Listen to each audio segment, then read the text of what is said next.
Sa Tacloban daw,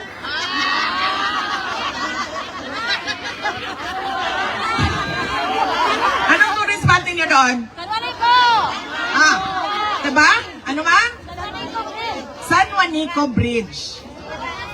Tourist spot daw ang San Juanico Bridge. Alam niyo ba gaano kahaba ang San Juanico Bridge? 2.6 kilometers.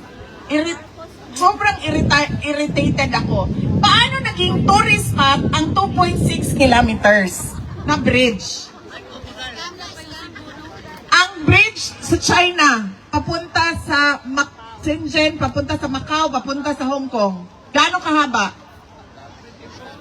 264 kilometers. Yun ang tourist spot.